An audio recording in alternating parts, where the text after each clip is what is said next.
Statistikaya göre 2023-cü ildə ölkədə 1100, 2024-cü ildə isə 1264 mədə kiçiltmə əməliyyatı icra olunub. Bu dinamika ölkədə piylənmə probleminin hansı ölçüdə olduğunu və insanların pəhrizlə arıqlamada niyə çətinlik çəkdiyini bir daha ortaya çıxarır. Pasif həyat tərzi, yüksək kalorili qidalar, hormonal pozuntular və stress fonunda orqanizmin metabolizmi zəifləyir. Bu cür problemlərin fonunda pəhrizə davam gətirməyən şəxslərin də çoxu çıxış yolu kimi cərrahi müdaxiləni seçir. Əməliyyat nəticəsində mədə mexaniki olaraq balacalaşır. Lakin kökəlməni yaradan səbəblər olduğu kimi qalır. Mədə kiçiltmə əməliyyatı qısa və uzun müddətli fəsadlar yarada bilər. Qısa müddətli fəsadlar əməliyyatın gedişatına aid olan fəsadlardır. Yəni ağırlaşma, infeksiya, qanama riski. Uzun müddətli fəsadlara gəlincə, mədədə sorulan bir çox vitaminlər, minerallar artıq mədədən sorulmur və çatışmazlıqlar yaranır. Bunlar nədir? Dəmirdir, B12-dir, D vitaminidir. Ona görə bu insanlar hətta bəzən ömür boyu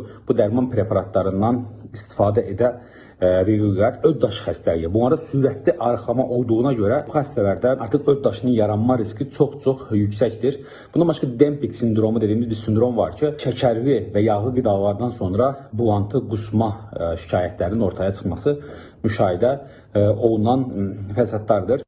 Mədə elə bir orqandır ki, yenidən səhv həyat tərzi yaşayanda o genişlənir və itirilən kilolar geri qayıdır. Pəhriz və müalicə üsulu isə arıqlamanın ən alternativ yollarından hesab olunur.